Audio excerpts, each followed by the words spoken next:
Donald Trump is one of the most recognized names in the world at this point. As the President of the United States, he has become a polarizing figure in the world. But that love and controversy was around way before he became the nation's leader. Back then, he was a well-known businessman and television personality. But today we're going to be looking at a business venture of his that not many really know about. And that was when he entered the world of mixed martial arts. So we're going to find out what exactly he did to answer the question, how important was Donald Trump to MMA? Hey guys, it's Kiiyon, and today we're going to be talking about Donald Trump. This is a series that looks at people who have never fought in MMA, but they still made a contribution to the sport. And Donald is a great example of this. The extent that most people know about his ties to MMA is his relationship with UFC president Dana White, and of course Kobe Covington's infatuation with him. But in this video, we're going to take a look at how his relationship with Dana White started and what that meant for the UFC. We will also look at his time with Affliction Entertainment, the MMA promotion that was supposed to trump the UFC. But before we get to it, as always, shout out to the undisputed members of my Patreon. They get the extra perk of a shout out before each video, but even my interim members get early access to my videos, and video to the Kiiyon Kimura podcast, which you could also listen to on Apple Podcasts, Spotify, and SoundCloud. Regardless, every month the money goes to charity, so please join my Patreon. All the information will be down below. Now let's get to it. So to begin this video, we have to start with the UFC, the MMA promotion that began in 1993. After 7 years of being in business, the company was on the brink of bankruptcy, mostly due to many states creating laws that banned no-holds-barred fighting. And this happened after Senator John McCain saw a few of the first UFC events. He immediately referred to it as human cockfighting. This led to him writing letters to the governors of all 50 states asking them to ban the promotion. Alongside money spent in sanctioning events and unable to get on major cable pay-per-view providers, it really seemed like the UFC was going to be done. And this is where Donald Trump comes in. No, he doesn't buy the UFC, which would have been crazy if you come to think about it. But like I said earlier in this video, he was a business mogul who invested in many things. This included multiple venues in Atlantic City, which hosted numerous boxing events, with the most notable ones showcasing the hard-hitting Mike Tyson. This turned Atlantic City into fight capital alongside Las Vegas and New York. Now, as much of a fan as he was of boxing, MMA seemed to have piqued Donald's interest, not only because he was a fan of the action, but I also believe his business mentality saw an opportunity here. No major cities wanted to host UFC events because it was still seen as a novelty act, but then Donald allowed the promotion to host UFC 28 in the Trump Taj Mahal, one of his Atlantic City casinos. This led to the UFC's first event to be sanctioned by the New Jersey State Athletic Control Board, and they're responsible for establishing their own rules and regulations for this event. Not only was this a huge step for the promotion and the sport as a whole in regards to legitimacy,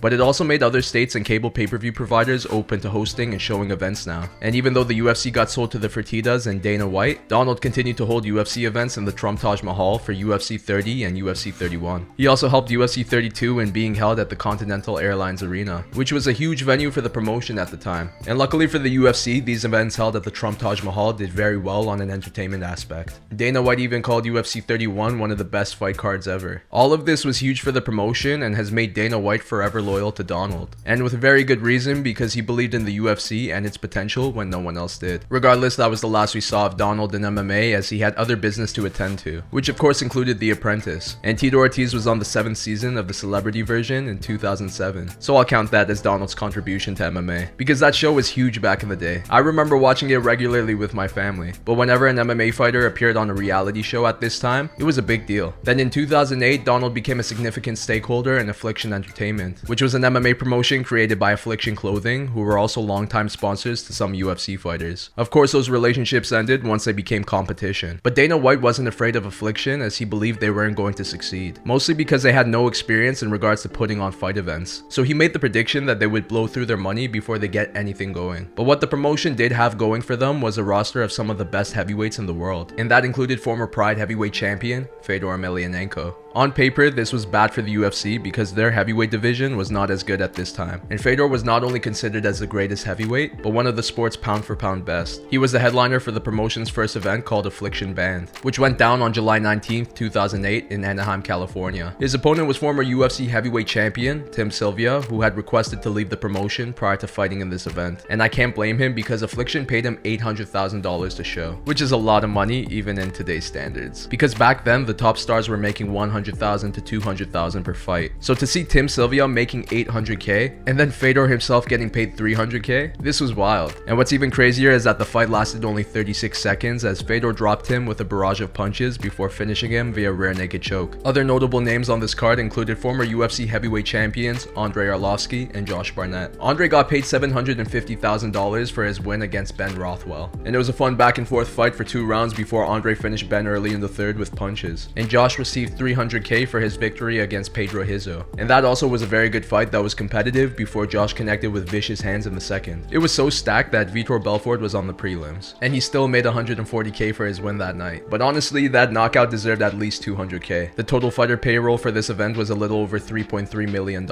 And as well as the fights played out on an entertainment perspective, the event did 100,000 pay-per-view buys, which isn't that great in comparison to the UFC's numbers. In fact, a lot of the reason why the numbers didn't do so well was because it was competing with a free UFC event that same night. Coincidence? I don't think so, because the UFC put this card together on short notice. And the headliner featured UFC middleweight champion Anderson Silva, who was making his light heavyweight debut against James Irvin. He destroyed James a minute into the first round via punches. The card also featured names like Brandon Vera and Anthony Johnson, as well as future UFC champions and Frankie Edgar and Cain Velasquez. It was a solid card that was for free, in comparison to Afflictions, which was on pay-per-view for $40. And with the UFC already having established a name in the MMA world, it would have been mostly hardcore fans who purchased this Affliction event. Plus, the total fight purse for this UFC event was $623,000, which is 5 times less than the Affliction band payout. Regardless, Donald saw this move by the promotion as fear-driven, because even though Dana said he didn't consider Affliction as competition, this move by the UFC said otherwise. And that's understandable, as even though the first Affliction event only had moderate success, they still had some very wealthy investors that were capable of losing some to win some. Plus, Donald truly believed the promotion was going to overtake the UFC. So they held their second event called Affliction Day of Reckoning. It went down on January 24th, 2009, and it was headlined by Fedor Emelianenko and Andrei Arlovsky. Fedor received his usual 300k, but Andrei got a bump for his second event by making 1.5 million. And although he looked like he was going to defeat Fedor early on, he ultimately got caught with the right hand that knocked him out cold. The fight lasted a little over 3 minutes. Once more, the card had some other big names who were also paid very well. Josh Barnett earned $500,000 for his victory over Gilbert Yvel. Vitor Belfort received 280k for his 37-second knockout victory over Matt Linland. It was a horrifying finish. And there were some other awesome performances on this card as well. Plus, Tito Ortiz was a commentator for this event and was believed to be Affliction's next big signing. But the event did 90,000 buys, a slight decrease in numbers from their first. Rest assured, we still got investors who are willing to continue to throw money into this. Oscar De La Hoya's Golden Boy Promotions also seemed to be on board as well. So a third event called Affliction Trilogy was scheduled to go down on August 1st, 2009. The main event featured Fedor Emelianenko vs Josh Barnett, but 11 days before it was supposed to go down, Barnett tested positive for anabolic steroids. This forced the California State Athletic Commission to refuse him a license to fight, and with no replacement for Fedor, the entire event got cancelled. This blow was big, even for the promotion that seemed to have an endless supply of money, because shortly after, Affliction Entertainment folded. Now, as much as people like to put the blame on Josh Barnett for the promotion's downfall, Affliction was already on the path of destruction, as they really needed this third event to at the very least break even, because there was so much talk prior about the promotion's future already, but Josh's failed drug test gave them a scapegoat. Donald quietly left the entire situation, and that was the last official time we saw him in the MMA business. But when asked about Affliction and the 2 events that were made, he said he wouldn't change a thing. Now, you would think that Dana White wouldn't be a fan of Trump after this whole ordeal. In fact, in 2014, Donald made a comment about the dangers of brain damage in contact sports like football and MMA. Dana clapped back by saying if the solution was to ban contact sports, that would lead to the pussification of America. His words, not mine. But even after all this, Dana still endorsed Donald when he was running for president. Because regardless of the competition and animosity, Dana was still very grateful for what Donald did for the UFC back in the day. And once Trump took over the Oval Office, Dana believed their relationship got even stronger, which I could see as Donald is still supporting the UFC today by meeting with fighters and showing face at UFC 244 and 249. Now, I know that was a lot to cover, but all of it was very significant to the growth of MMA. Even Affliction, it had the potential to become a serious threat to the UFC. And although Donald thought they were going to become the #1 promotion in MMA, neither he or his partners had the knowledge to put on fight events and promote them like the UFC. I mean, those payouts were great because MMA fighters deserve that type of money, but for Affliction, it was way too much and too fast. And although their only 2 events were pretty entertaining, that wasn't enough to overtake the UFC's exponential MMA monopoly. Regardless, I do believe their efforts made the UFC step up their game. 2008 to 2009 was huge for the promotion, because they were able to keep Randy Couture and Tito Ortiz, who were close to leaving them. And they signed Brock Lesnar, who ended up becoming a massive star for the promotion. This led to UFC 100, one of the best-selling UFC pay-per-views of all time. They made huge moves, and I felt like the competition from Affliction was the reason. But Donald's true contribution to MMA was opening his arms to the UFC when no one else wanted to. And had that not happened, the promotion truly could have folded. But believe it or not, Trump was a saving grace for MMA in North America. It was a novelty sport before he got them to fight in New Jersey, which led to the unified rules of mixed martial arts, providing much needed legitimacy to the sport. And that made it more accepting by other states and cable providers. So whether you like or dislike the guy, you can't deny that Donald Trump was key to keeping the show going. My name is Kiiyon, and this is my take on how important Donald Trump was to MMA. Do you agree, disagree, or have something else to add?